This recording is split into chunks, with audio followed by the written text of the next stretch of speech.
This movie blew my mind. It's so good.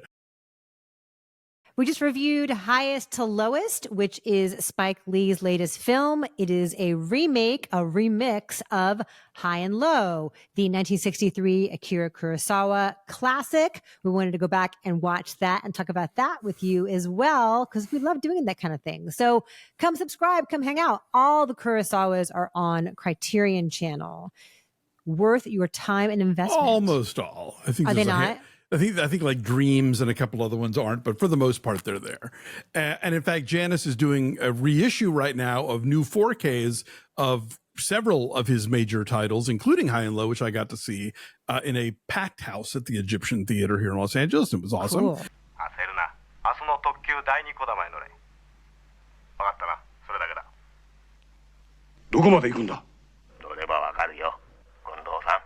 So yeah, Toshiro Mifune stars as Gondo. He is an executive at a shoe manufacturer, and he is in the process of basically liquidating his assets to try and purchase a controlling interest in the company, because he wants to make quality shoes that last and not like fashionable crap that will disintegrate, which is what, a lot of the partners want to do instead.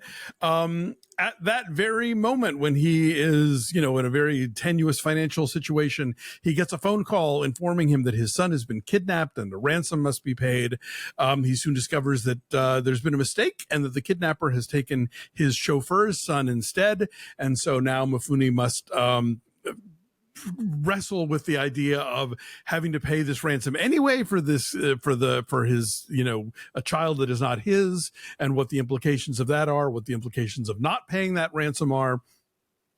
The film kind of operates in these in sort of unspoken chapters. Like the first chunk of it is set entirely in the Mifune character's living room. And it's almost like a teleplay. I mean, a beautifully shot teleplay, obviously. But, it's all about, the phone calls coming in and the police showing up, and, you're in that house with them, and it's claustrophobic and it's tense. And, they're sort of trying to map out, how to deal with this situation. And then the film kind of takes us out into the world where it becomes this riveting procedural, where we see how the police are able to kind of cobble together these tiny clues based on things they heard in the background when the kidnapper was on the phone, and where he must have been if he could see into the windows of Mifune's house, which is at the top of this hill.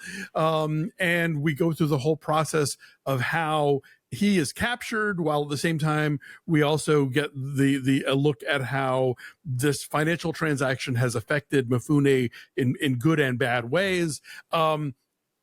This movie blew my mind. It's so good. It is one of the greatest crime movies I've ever seen. It is so tense and so, if you like procedurals, if you like the procedure in procedurals, like how they make these decisions and where they're going to go, and, what cops are going to send to which neighborhoods to patrol or to ask questions and figure out what this person's going to do next. And, at one point they know who did it, but they can't grab him yet, or else he's not going to serve enough time. They have to set up a situation where he's going to do something else that's terrible so that they can then nab him. Yeah, I was on the edge of my seat. This is a great movie. So this was your first time seeing it when you went to the Egyptian? Yeah, I'd never seen it before. And same for me. I went with our friend Robert Abley, and when we were having dinner before, and I told him I'd never seen it before, and he was like, oh, how good for you. Like, he was so excited that I was going to get to see it for the first time.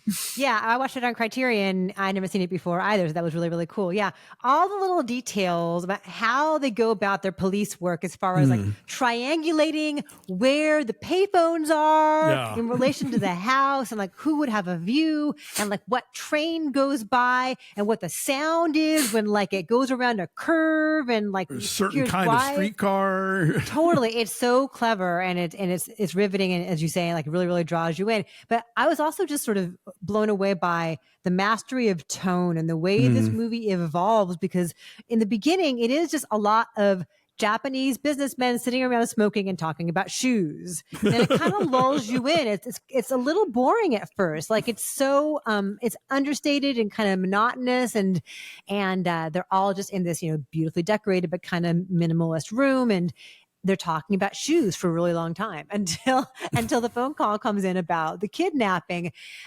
One thing that I loved, which I told you to keep an eye out for when you saw this, was what happens at the nightclub scene, because people are following this guy they think it is, right? And they follow him into this nightclub where it's boisterous and it's bustling with life and fun, but there's this unmistakable undercurrent of danger. Like, it's loud, but in ways that are maybe a little scary. And that was true also with Akira, which we talked about on our Patreon. You know, when finally, you know, the bureaucrat has this night of debauchery and he goes out partying and goes, you know, bar hopping.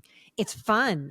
But there's something really unsettling about that tone too, and he achieves that here as well. So I don't know how he does it, because it's so subtle, but you feel it, and where it goes, I never knew where it was going to go. It's really different from highest to lowest. Like, the bones are the same in that it is about an executive and a kidnapping, and what's he going to do? Is he going to pay the ransom, or is he going to look out for himself and his own ambitions? But as far as what and who and where and why, it's really different.